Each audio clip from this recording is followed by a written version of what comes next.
जय श्री कृष्णा प्रियजनों, आप सभी का बहुत स्वागत है एक बार फिर मेरे YouTube चैनल सखी हरिप्रिया पर। आज हम इस वीडियो में कृष्ण बुक के सेकेंड चैप्टर को देखने वाले हैं। तो चलिए फिर बिना किसी देरी के सेकेंड चैप्टर की शुरुआत करते हैं। अध्याय 2, भगवान कृष्ण के गर्भ में होने पर देवताओं की प्रार्थना। प्रियजनों, आज हम इस पुस्तक के एक अत्यंत दिव्य और कल्याणकारी प्रसंग का श्रवण करेंगे, जब स्वयं पूर्ण भगवान श्री कृष्ण माता देवकी के गर्भ में पधारे और देवताओं ने आकर उनकी स्तुति की। यह वह समय था जब धरती पर अधर्म अपनी चरम सीमा पर था।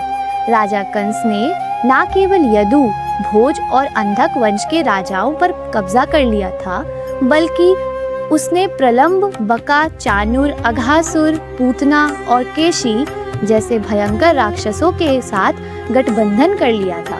मगध के शक्तिशाली राजा जरासंध, बानासुर और भौमासुर के साथ हाथ मिलाकर कंस उस समय का सबसे शक्तिशाली और क्रूर राजा बन चुका था। कंस के अत्याचारों से तंग आकर यदुवंशी राजा अपनी जान बचाने के लिए कुरु, पांचाल, कैकेयी और विद्रोह और विदेह जैसे अलग अलग राज्यों में शरण लेने लगे। कुछ तो पहाड़ों की गुफाओं में छिप गए। कंस का पाप तब और बढ़ गया जब उसने माता देवकी और वसुदेव जी की 6 संतानों को एक एक करके निर्दयता से मार डाला। पूरा संसार भय और शोक में डूबा हुआ था। जब देवकी 7वीं बार गर्भवती हुई तो उनके गर्भ में स्वयं भगवान के अनंत स्वरूप शेषनाग जी आए। देवकी जी के मन में एक साथ 2 भावनाएं थी। प्रसन्नता इस बात की कि भगवान ने उनके गर्भ को चुना, और दुख इस बात का कि कंस इस बच्चे को भी मार डालेगा। अपने भक्तों के इस कष्ट को देखकर ब्रह्मांड के स्वामी भगवान श्री कृष्ण ने अपनी अंतरंगा शक्ति योगमाया को आदेश दिया।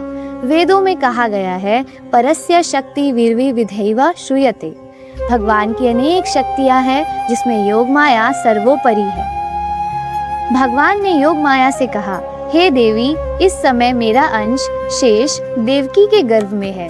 तुम अपनी शक्ति से उन्हें देवकी के गर्भ से निकालकर वृंदावन में निवास कर रही वसुदेव की दूसरी पत्नी रोहिणी के गर्भ में स्थानांतरित कर दो। इसके बाद मैं स्वयं अपनी पूरी शक्तियों के साथ देवकी के गर्भ में आऊंगा और तुम वृंदावन में नंद बाबा और यशोदा मैया की पुत्री के रूप में प्रकट हो जाना। भगवान ने योग माया को वरदान दिया कि संसार की भौतिकवादी लोग उनकी दुर्गा, भद्रकाली, चंडिका और नारायणी जैसे रूपों में पूजा करेंगे और अपनी इच्छाएं पूर्ण करेंगे। भगवान के आदेश से योग माया ने शेषनाग जी को रोहिणी जी के गर्भ में पहुंचा दिया। संसार को लगा कि देवकी का 7वां गर्भ गिर गया है। रोहिणी के गर्भ से प्रकट होने के कारण वे संकर्षण कहलाए और अपनी असीम शक्ति के कारण बलराम कहलाए। शास्त्रों में कहा गया है कि बलराम जी हमारे आदि गुरु हैं, जो हमें आत्म साक्षात्कार के लिए शारीरिक नहीं बल्कि स्पिरिचुअलिटी स्ट्रेंथ देते हैं, यानी कि आध्यात्मिक शक्ति देते हैं। इसके बाद वह परम पावन क्षण आया जब सृष्टि के पालन करता श्री कृष्ण वासुदेव जी के शुद्ध हृदय में समा गए। भगवान का देवकी के गर्भ में आना कोई साधारण जन्म नहीं था। वे वासुदेव जी के मन से माता देवकी के मन में वैसे ही चले गए जैसे डूबते हुए सूरज की किरणें पूरब में उगते हुए पूरे चांद में समा जाती है। भगवान के आते ही माता देवकी का शरीर अलौकिक रूप से चमकने लगा। जब कंस ने अपनी बहन की ये दिव्य सुंदरता देखी तो वह थर-थर कांप उठा। उसने समझ लिया कि उसका काल भगवान विष्णु इस बार निश्चित रूप से देवकी के गर्भ में आ चुके हैं। कंस सोचने लगा, अगर मैं इस देवकी को मार दूं तो संसार में मेरी बहुत बदनामी होगी। एक गर्भवती स्त्री और अपनी बहन की हत्या करने से मेरी कीर्ति, पुण्य और आयु सब नष्ट हो जाएंगे। ऐसा क्रूर मनुष्य जीते जी लाश के समान है और मरने के बाद नरक में जाता है। इसलिए कंस ने देवकी को तुरंत ना मारकर बच्चे के पैदा होने का इंतजार करने का फैसला किया। लेकिन उसका मन पूरी तरह से कृष्ण के डर और दुश्मनी में डूब गया। वह बैठते, सोते, जागते, खाते, पीते हर समय केवल कृष्ण कृष्ण कृष्ण करने लगा। हालांकि उसका यह चिंतन दुश्मनी के कारण था, इसलिए इसे भक्ति तो नहीं कह सकते, लेकिन अनजाने में ही सही उसका पूरा मन कृष्णमय हो चुका था। जब भगवान माता देवकी के गर्भ में थे तब ब्रह्मा जी, भगवान शिव, देव ऋषि नारद और अन्य सभी देवता कंस के कारागार में अदृश्य रूप में प्रकट हुए। उन्होंने भगवान श्री कृष्ण की जो सुंदर और दिव्य स्तुति की उसे गर्व स्तुति कहा जाता है। देवताओं ने हाथ जोड़कर कहा, सत्यव्रतम सत्य परम त्रिसत्यम सतस्य योनि निहितम च सत्ये सत्यस्य सत्यमृत सत्य नेत्रम सत्यात्मकः त्वाशरणं प्रपन्नः। अर्थात हे प्रभु, आप ही परम सत्य हैं। सृष्टि के निर्माण से पहले भी आप सत्य रूप में थे। इस सृष्टि के रहते हुए भी आप ही सत्य हैं और प्रलय के बाद भी केवल आप ही शेष रहेंगे। आप भूत, वर्तमान, भविष्य तीनों काल में सत्य हैं।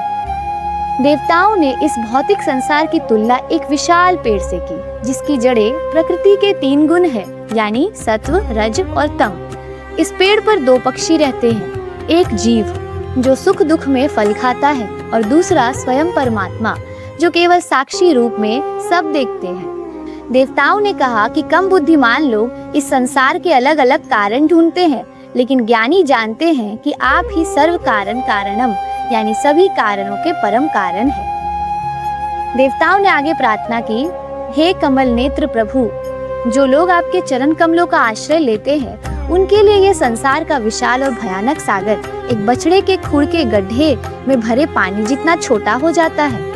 आपके भक्त इस संसार को बड़ी आसानी से पार कर जाते हैं, लेकिन जो अहंकारी लोग आपकी भक्ति को छोड़कर केवल ज्ञान के बल पर मुक्ति पाना चाहते हैं, उनका मन शुद्ध नहीं होता और वे अंततः अपने स्थान से नीचे गिर जाते हैं। आपके भक्तों को कभी पतन का डर नहीं होता, क्योंकि आपका यह प्रतिज्ञा वाक्य है, ना में भक्ता प्रणश्यति, मेरे भक्त का कभी नाश नहीं होता। देवताओं ने कहा, प्रभु, आपका ये सुंदर श्याम सुंदर रूप जिसके हाथों में बांसुरी है, जो कंदर्प यानी कामदेव से भी करोड़ गुना सुंदर है, जो भक्तों को असीम आनंद देने वाला है और दुष्ट का नाश करने वाला है, जो आपकी भक्ति करते हैं वे ही आपके इस रूप को समझ सकते हैं। तर्क करने वाले लाख वर्षों तक आपको कभी नहीं समझेंगे। तर्क करने वाले लाख वर्षों तक भी आपको जान नहीं सकते। अंत में देवताओं ने माता देवकी को तसल्ली देते हुए कहा, हे कल्याणी माता देवकी, आपके गर्भ में कोई साधारण बालक नहीं बल्कि स्वयं भगवान अपनी पूरी शक्तियों के साथ पधारे हैं। अब आपको अपने क्रूर भाई कंस से डरने की कोई आवश्यकता नहीं है। आपके पुत्र के रूप में श्री कृष्ण और उनके बड़े भाई के रूप में बलराम जी इस पृथ्वी का बोझ हरने और यदुवंश की रक्षा करने आ रहे हैं। यह पूरी पृथ्वी आपके चरणों में शीश नवाती है। इस प्रकार भगवान के दिव्य रूप की श्रद्धा पूर्वक पूजा और स्तुति करने के बाद ब्रह्मा जी और भगवान शिव के नेतृत्व में सभी देवता अत्यंत खुश होकर अपने अपने धाम लौट आए।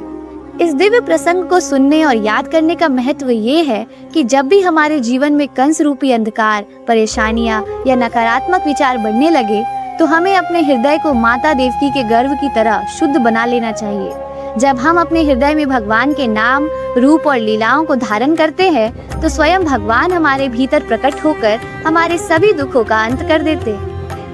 आइए हम सब भी उस पूर्ण ब्रह्म सच्चिदानंद भगवान श्री कृष्ण के चरणों को प्रणाम करें, जो बहुत जल्द इस धरा पर कंस के कारागार में कंस का काल और भक्तों का उद्धारक बनकर प्रकट होने वाले हैं। हरे कृष्ण कृष्ण कृष्ण हरे हरे, हरे राम राम राम हरे हरे। तो प्रियजनों, आपको ये वीडियो, आपको ये प्रसंग कैसा लगा मुझे कमेंट सेक्शन में जरूर बताइएगा। मिलते हैं अगले वीडियो के साथ, अगले चैप्टर के साथ। तब तक के लिए हरि की कृपा आप पर बनी रहे। राधे राधे।